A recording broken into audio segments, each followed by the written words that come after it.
तो हाँ जी, आपका नाम कवि है और ये आपने अपनी डिटेल भेजी है और इस डिटेल के हिसाब से आपकी कुंडली बनी है। धनु लगन की कुंडली है और राशि आपकी है वृश्चिक और ये कुंडली आपकी यहाँ पे मैंने बना रखी है।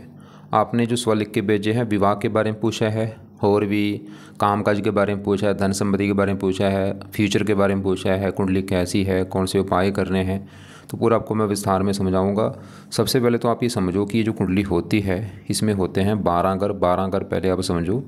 ये है आपकी कुंडली में पहला घर, ये है दूसरा घर, तीसरा, चौथा, ये 5वां घर है, ये छठा, 7वां, 8वां, 9वां, 10वां, 11वां और ये लास्ट वाला 12वां घर।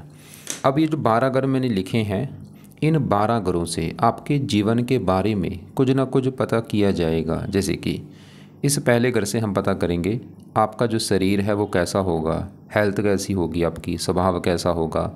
दूसरा घर धन का है आपके का, तीसरा घर छोटे भाई बहनों का, ये चौथा घर आपकी माता, मकान, वाहन का है, ये 5वां घर बच्चों का है, छठा घर शत्रु, रोग, कर्जे का है, 7वां घर आपकी पत्नी का है, 8वें घर से उम्र देखेंगे, 9वें घर से आपका भाग्य देखेंगे, 10वां घर कामकाज, 11वां घर आमदनी, लाभ, इच्छा पूर्ति और 12वें घर से आपके खर्चे देखे जाएंगे। तो आपने यहाँ पे मेरी 2 बातें नोट करनी हैं। पहली बात, जो ये मैंने 12 घर लिखे हैं इनको याद कर लो, और दूसरी बात, इन 12 घरों से जो कुछ देखा जाएगा वो याद कर लो।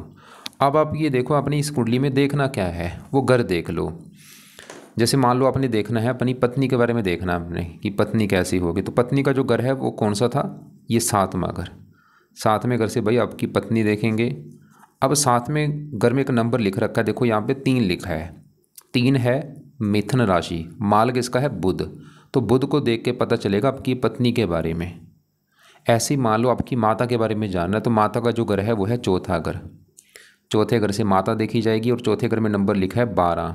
12 है मीन राशि, माल किसका है, गुरु। तो आपकी माता के लिए गुरु को देखना पड़ेगा। अब आपको मेरी बात समझ आ चुकी होगी कि जो भी कुछ देखना है वो घर देखना है और घर का मालक देखा जाता है। अब यहाँ पे सवाल है कि कुंडली आपकी है कैसी। अगर आपको भाई सही बताऊँ, आपकी कुंडली मुझे बहुत ज़्यादा ख़राब लगी है। क्यों? क्योंकि आपके भाई काफ़ी ग्रह खराब है। आपके 4 ग्रह तो कुंडली में नीच के बैठे हैं। शुक्र नीच का बैठा है, सूर्य नीच का बैठा है, चंद्रमा नीच का बैठा है, इसके अलावा यहाँ पे देखो शनि नीच का बैठा है। तो 4 घर नीच के, इसके अलावा राहु वो 8वें घर में चला गया खराब घर में, बुध वो 12वें घर में चला गया।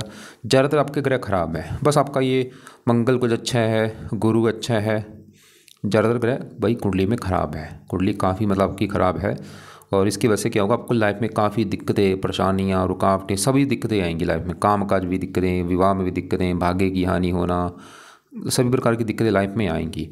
खासकर ये जो 9 ग्रह हैं, क्योंकि 11 ग्रह तो आपके हैं खराब। अब इन 9 ग्रहों का जो असर है, जिस ग्रह का भी जो भी असर है, जैसे मान लो ये राहु आपको खराब फल देगा, लेकिन राहु आपको खराब फल कब देगा, जब कभी राहु की दशा आपके ऊपर चलेगी। और जो ग्रह अच्छा है, जैसे गुरु, चलो अच्छा है, गुरु अच्छे फल ज़्यादा कब देगा, जब गुरु की दशा आपके ऊपर चलेगी। मतलब दशा में इन ग्रहों का असर जो है वो कई गुना बढ़ जाता है। तो सवाल है कि आपके ऊपर आज दशा किसकी है, आज आपके ऊपर सबसे बड़ा असर किसका है, वो है ये शुक्र ग्रह का।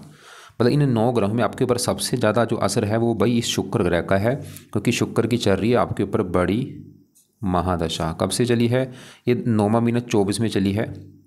अभी चली है, 1 साल हो ही चुका है, चलो 1 साल होने वाला है, 10 महीने हो चुके हैं चला शुक्र की दशा चली को। ख़त्म कब होगी जाके, ये 44 में होगी भाई। 20 साल की है दशा।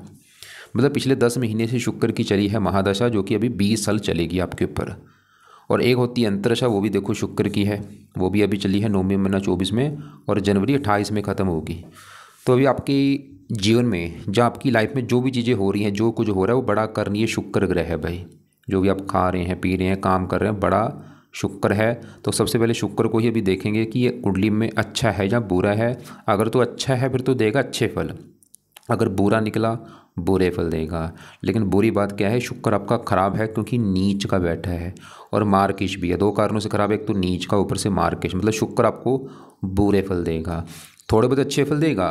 मतलब 100 में से समझ लो 10-20% अच्छे फल दे देगा, लेकिन ज़्यादातर आपको 70 या 80% तक बुरे फल देगा। तो विस्तार में जानते हैं। पहले शुक्र देखो बैठा कहाँ पे, ये बैठा है 10वें घर में। अब 10वां घर पहले समझो किसका है, 10वें घर से आपका काम काज देखा जाएगा, जो आप नौकरी कारोबार करेंगे। चाहे नौकरी कर लो चाहे बिजनेस कर लो, 10वां घर देखेंगे। 10वां घर आपके पिता का भी है, पिता कैसा होगा। 10वें घर से सरकारी नौकरी देखते हैं, 10वें घर से आपकी मान प्रतिष्ठा देखेंगे। अब ये जो 4 चीज़ें बोली हैं, काम का जो पिता, सरकार, मान प्रतिष्ठा, 10वें घर से।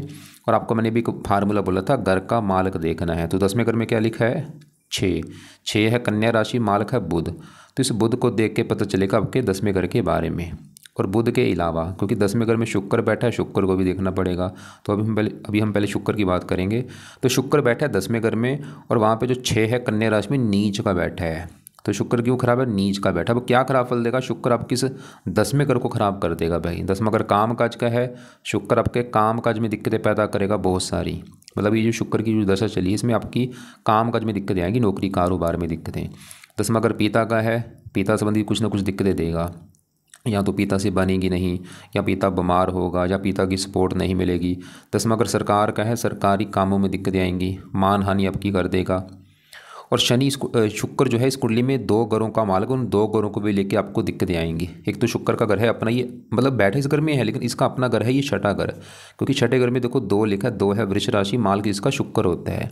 और छठा घर होता है रोग, शत्रु, कर्जा। मतलब ये शुक्र आपको रोगी भी बनाएगा। अभी शुक्र की दशा में आपकी हेल्थ खराब होगी। छठा घर शत्रु का है, शत्रु पैदा कर देगा। छठा घर कर्जे का, आपको काम काज के लिए कर्जा भी लेना पड़ सकता है। तो भाई कोशिश करना काम काज के लिए कर्जा मत लेना, कर्जा आपका उतरेगा नहीं। और ये शुक्र आपको छोटा मोटा कोई गुप्त रोग भी दे सकता है, गुप्त अंगों से रिलेटेड, जैसे कोई पेशाब में दिक्कत आना, वीर्य, लिंग, अंडकोश, बवासीर, कुछ ना कुछ छोटा मोटा हल्का सा कोई गुप्त रोग भी हो सकता है।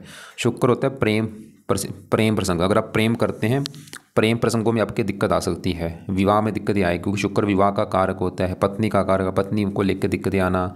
और शुक्र इस 11वें घर का भी मालक है, मतलब 2 घर हैं शुक्र के। तो शुक्र का घर अपना है ये छठा घर, और शुक्र का घर है ये 11वां, क्योंकि 11वें घर में देखो 7 लिखा है, 7 है तुला राशि, मालक शुक्र। और 11वां घर होता है आमदनी, लाभ।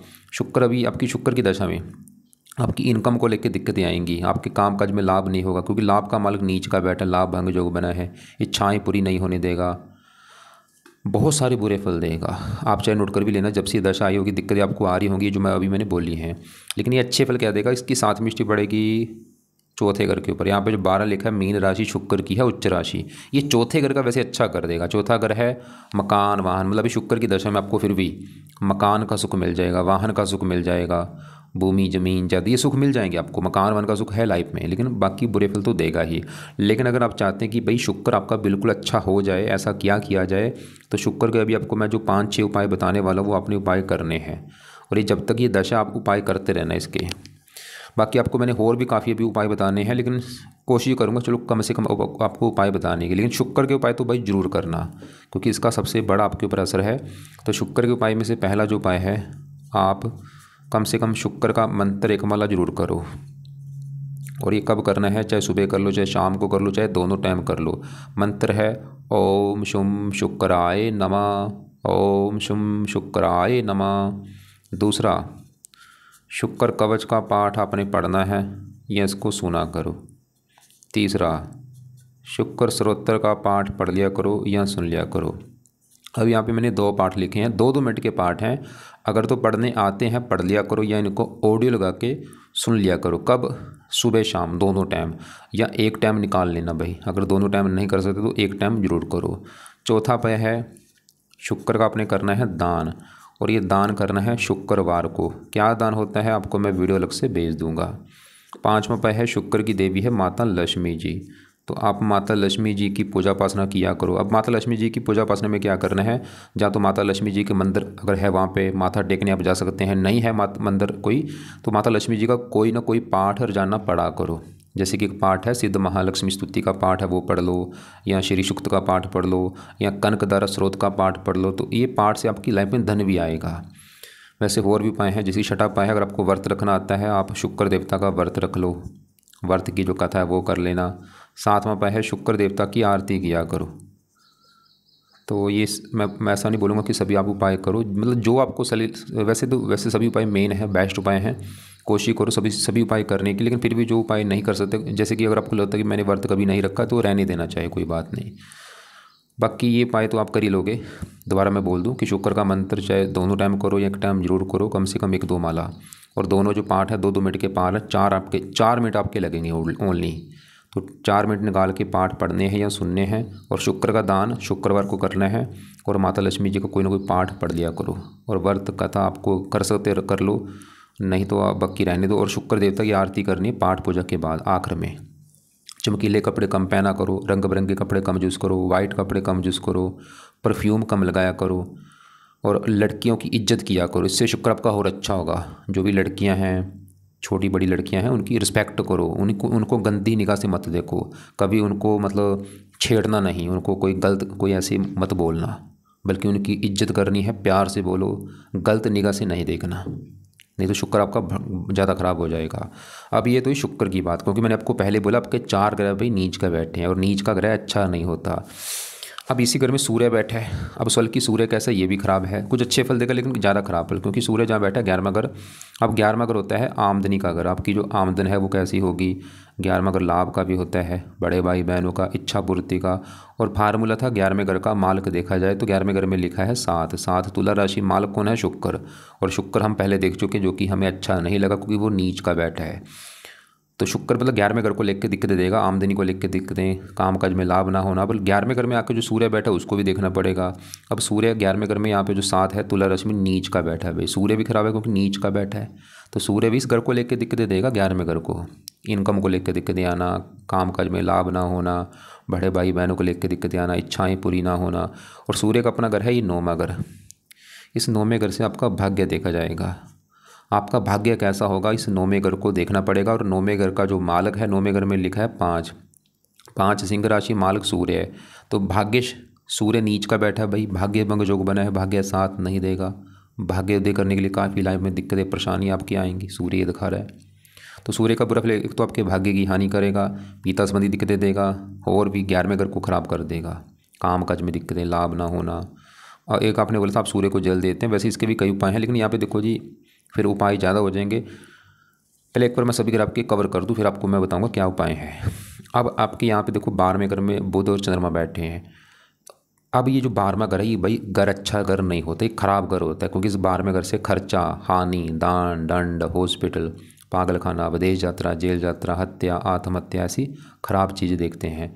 तो आपके पहले यहाँ पे मैं चंद्रमा की बात करूँ, चंद्रमा आपका 2-3 कारणों से खराब है। एक तो 12वां घर जो कि घर अच्छा नहीं, और वहाँ पे चंद्रमा 12वें घर में जो 8 लिखा है वृश्चिक राशि में नीच का होके बैठा है। तो चंद्रमा भी क्यों खराब है, नीच का बैठा है। क्या खराब फल देगा, इसकी दशा में दिक्कतें बढ़ेंगी। एक बात और नोट कर लो, ये जो ग्रह हैं आपके, जो भी अच्छे बुरे ग्रह हैं, ये ज़्यादा आपको जो भी अच्छा बुरा फल इन्होंने देना है वो अपनी दशा में खासकर ज़्यादा देंगे। जैसे कि चंद्रमा का बुरा फल आपको ज़्यादा इसकी दशा में मिलेगा। क्या बुरा फल देगा, 12वें घर में बैठा है, खर्चे बढ़ा देगा, बीमार कर देगा, माता को लेकर दिक्कतें, मानसिक चिंता देगा। और चंद्रमा है भी 8वें घर का मालक, 8वें घर में जो 4 लिखा है मालक चंद्रमा, बहुत ज़्यादा दिक्कतें पैदा करेगा। इसकी दशा भी आपको मैं बाद सभी की जो दशा एक बार आपको मैं दिखाऊंगा कब कब है। और मतलब चंद्रमा के पाए आप खासकर चंद्रमा की दशा में जरूर करना। जब भी चंद्रमा की दशा आएगी कभी छोटी बड़ी, उसमें आप चंद कवच का पाठ पढ़ना है या चंद स्रोत का पाठ, दोनों पाठ पढ़ने हैं या सुनने हैं। अभी तो नहीं, अभी जो रहने दो, लेकिन उस समय कर लेना जब इसकी दशा कभी चलेगी। लेकिन फिलहाल अभी इसका एक उपाय जरूर करो, वो है आप चंद्रमा के जो देवता हैं वो है शिव जी। तो शिव जी की पूजा उपासना भाई जरूर करो, इससे आपका चंद्रमा अच्छा हो जाएगा।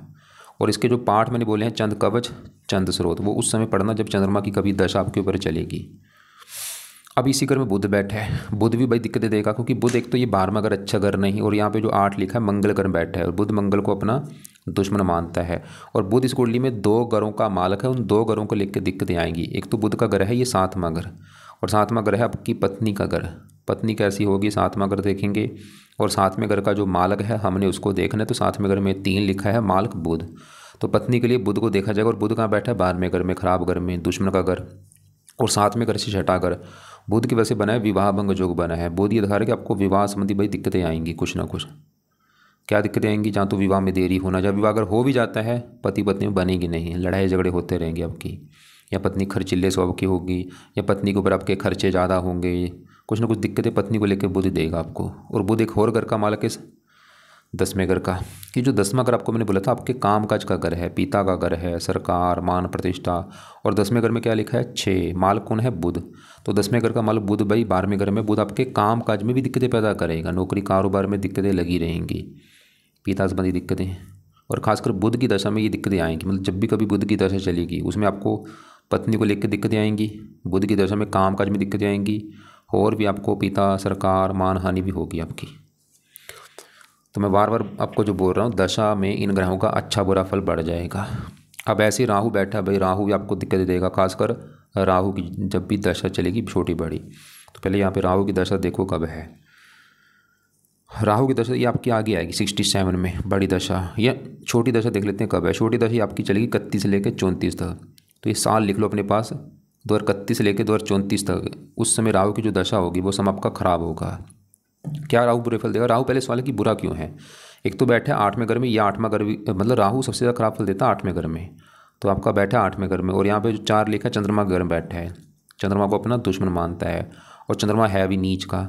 अब राहु की दशा में दिक्कतें क्या आएंगी? राहु 8वें घर में बैठ के सबसे बड़ी दिक्कत आपकी हेल्थ खराब कर देगा, आपको बीमार कर देगा। भाई है भी इसके ऊपर मंगल की दृष्टि, आपको पेट में दिक्कतें पैदा कर देगा, आपको गुद्दे का कोई रोग दे सकता है, कब्ज होना, या और कोई मतलब बीमार कर देगा, कष्ट देगा आपको। और हेल्थ को लेकर बहुत सारी दिक्कतें आएंगी, और भी काफ़ी दिक्कतें देगा, सामाजिक कष्ट देगा। 3 दृष्टियाँ भी हैं, 5वीं 12वें घर के ऊपर नीच राशि, खर्चे बढ़ा देगा अपनी दशा में। 7वीं पड़ेगी दूसरे घर के ऊपर धन की हानि, 9वीं पड़ेगी चौथे घर के ऊपर मकान वाहन को लेकर दिक्कतें। राहु की दशा में भाई दिक्कतें बढ़ जाएंगी। तो सवाल है कि राहु के लिए अभी कोई उपाय करना है या नहीं। अभी तो उपाय चाहिए रहने तो, लेकिन राहु की जब आगे दशा आएगी उसमें आप राहु कवच का पाठ पढ़ लेना, राहु स्रोत का पाठ। लेकिन अभी भी आप इसका 1-2 उपाय मैं आपको बता देता हूँ क्या क्या है। एक तो है राहु का दान कर दिया करो भैया आप, ये तो उपाय अभी भी जरूर किया करो। खासकर शनिवार के दिन राहु की वस्तुओं का दान करा करो, पहला उपाय तो ये है। दूसरा उपाय है राहु के जो देवता हैं शिव जी हैं, तो शिव जी की पूजा उपासना कर लो, या हनुमान जी से भी राहु प्रसन्न होता है, चाहे शिव जी हनुमान जी दोनों की पूजा उपासना किया करो। अब आपके बढ़ते हैं यहाँ पे, मैं 5वें घर में बैठे गुरु और शनि की बात करूँगा। पहले समझो 5वां घर किसका है। 5वां घर भाई आपकी संतान का घर है, आपके जो बच्चे हैं 5वें घर से देखे जाएंगे। 5वां घर आपकी पढ़ाई का भी है, बुद्धि का भी है। और यहाँ पे भी फार्मूला है, इस 5वें घर का मालक हमने देखना है। तो 5वें घर में 1 लिखा है, 1 है मेष राशि, मालक मंगल। तो मंगल को देख के पता चलेगा आपकी पढ़ाई के बारे में, बच्चों के बारे में। और मंगल है आपका बहुत अच्छा, क्योंकि वो पहले घर में बैठा है तो घर अच्छा, और वहाँ पे गुरु की राशि मित्र राशि में बैठा है।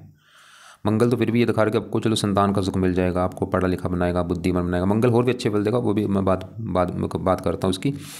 लेकिन अब देखो जी 5वें घर का मालक मंगल भी देखना पड़ेगा, और 5वें घर में आपका गुरु और शनि बैठे हैं, दोनों को भी देखना पड़ेगा आपकी पढ़ाई संतान के लिए। अब गुरु यहाँ पे बैठा है वो भी बहुत अच्छा है, क्योंकि गुरु 5वां घर एक तो घर अच्छा, और यहाँ पे मंगल की राशि में बैठा है, मंगल को अपना मित्र मानता है। और यहाँ पे एक योग बना है, गुरु बैठा है मंगल घर में, मंगल बैठा है गुरु घर में, स्थान परिवर्तन जो हुआ है। मतलब गुरु जो अच्छे फल देगा, गुरु भी आपको संतान का सुख अच्छा दे देगा, पुत्र होने का योग लेके बैठा है, पढ़ा लिखा बना देगा, बुद्धिमान बना देगा। और गुरु इस कुंडली में जिन घरों का मालक है, गुरु का एक तो घर है ये चौथा घर, जहाँ पे ये 12 लिखा है मालक गुरु।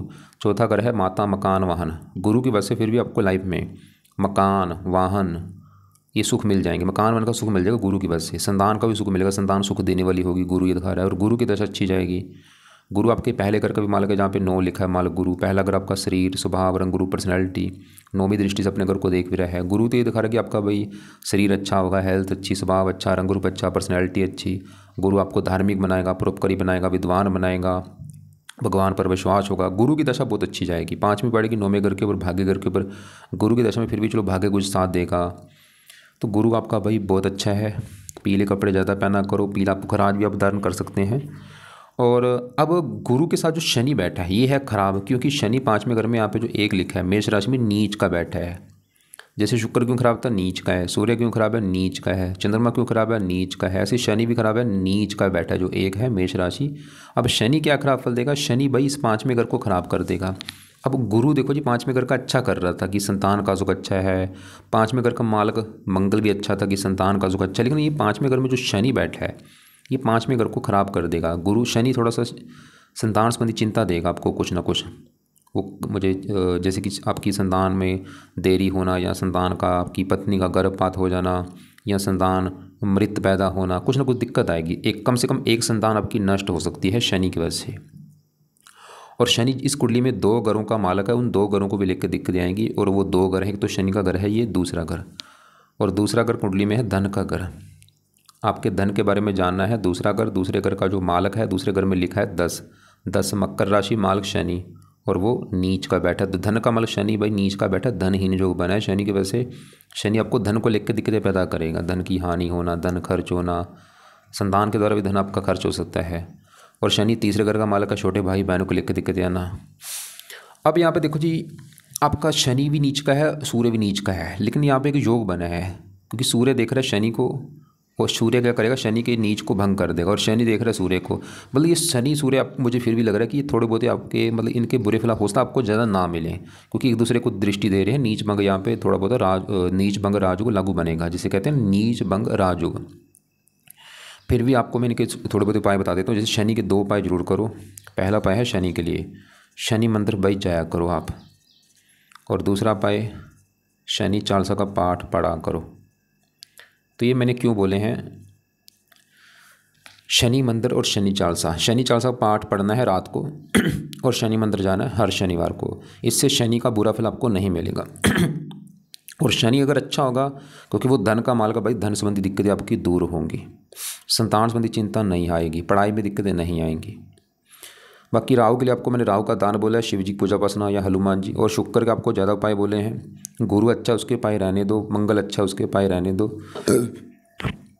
केतु के लिए कुत्तों को रोटी डाला करो। सूर्य के एक और पहले आपको मैं बता दूं, दशा में उपाय जरूर, जैसे कि देखो आज आपके ऊपर है बड़ी दशा शुक्र की, इसके बाद चलेगी सूर्य की बड़ी दशा 44 में, उसमें सूर्य के आप ज़्यादा उपाय करना। लेकिन सूर्य की छोटी दशा आपकी आएगी, ये आएगी 28 से लेकर 29 तक, 1 साल की जो दशा है, इसमें सूर्य के भी आप पाठ पढ़ना। सूर्य आदित्य हृदय सूक्त पढ़ लेना, सूर्य कवच पढ़ लेना। और सूर्य के बाद चंद्रमा की दशा चलेगी 29 से लेकर 30 तक, इसमें आप चंद्रमा के जो पाठ है वो पढ़ लेना, चंद कवच चंद स्रोत।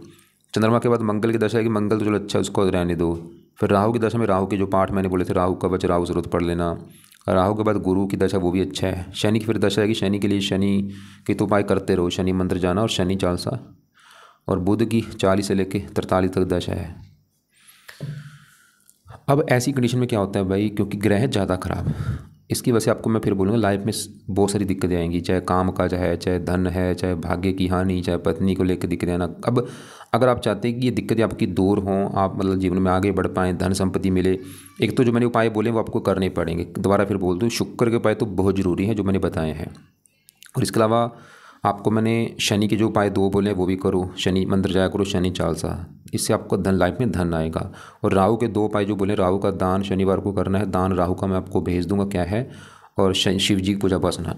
एक शनि का उपाय और लिख लो, शनि का भी दान किया करो शनि मंदिर में, शनिवार को करना है। शनि का दान क्या है आपको मैं वीडियो लग से भेज दूंगा, मतलब आपको एक आप दोबारा पास लिखो अपने पास कि दान किस किस के करने, लिख लो। पहला दान राहु का शनिवार को करना है, शुक्र का दान शुक्रवार को करना है, शनि का दान शनिवार को करना है। और बाकी फिलहाल ये चलो दान कर लो। और बाकी आपको सूर्य के, आपने बोला था सूर्य को जल देता हूँ, इसके वैसे पाठ है वो अभी रहने दो, क्योंकि फिर देखो पाठ कुछ ज़्यादा हो जाएंगे। और चंद्रमा के लिए आप शिव जी की भाई पूजा उपासना करो, लेकिन आप आगे जो चंद्रमा की दशा भी आएगी उसमें चंद कवच चंद स्रोत के पाठ पढ़ लेना। और बुध की दशा में बुध के पाठ पढ़ लेना। और क्योंकि ग्रह ज़्यादा खराब है, एक आपको मैं पाठ बोल देता हूँ वो पढ़ लो, ताकि आपके सभी ग्रह अच्छे हो जाएं। वो है नवग्रह कवच का पाठ पढ़ा करो। 3-4 मिनट का पाठ है, सभी ग्रह आपके अच्छे कर देगा। नवग्रह कवच का पाठ रोजाना सुबह शाम पढ़ना है या सुनना है। और भाई जितना हो सकता है अच्छे कर्म करो, मतलब रोजाना कुत्तों को रोटी डाल दी, कौवों को रोटी डालो, गाय को रोटी डाल दी, पंछियों को सतनाजा डाल दिया। और घर के आसपास जो भी मंदिर है वहाँ पे जाओ, धार्मिक बनो जितना हो सकता है। शिव जी का मंदिर जाओ, हनुमान जी का मंदिर जाओ, और भी जो आपका धर्म है अपने धर्म को फॉलो करो, कर्म अच्छे करो भाई। अंडे मीट खाने से बचो, शराब पीने से बचो, नशे करने से बचो, गाली गलौज करने से बचो, क्योंकि ये पिछले कर्मों के हिसाब से कुंडली बनती है। एक होता है कर्म कुंडली, अगर आप इस जन्म में अच्छे कर्म करेंगे वो कर्म कुंडली की वजह से भी आपका जीवन चलेगा। तो आपकी कुंडली के हिसाब से आपको विवाह में भी दिक्कतें आएंगी, क्योंकि 7वें घर का मालक बुध आपका खराब है और शुक्र नीच का बैठा है। संतान संबंधी चिंता आपको, वैसे संतान का सुख अच्छा है, लेकिन थोड़ा सा शनि हल्की सी दिक्कतें दे सकता है आपको। और बाकी देखो आप ऐसा करना, अगर आपको लग रहा है कि अभी भी कोई बात समझ नहीं लगी, कुछ पूछना है, आपको जो सवाल होंगे अपने पास लिख के रख लेना। दोपहर को आप मुझे 1-2 के बीच में कॉल करके पूछ लेना, या एक बार कॉल करने से पहले मैसेज कर लेना, फिर मुझे कॉल कर लेना।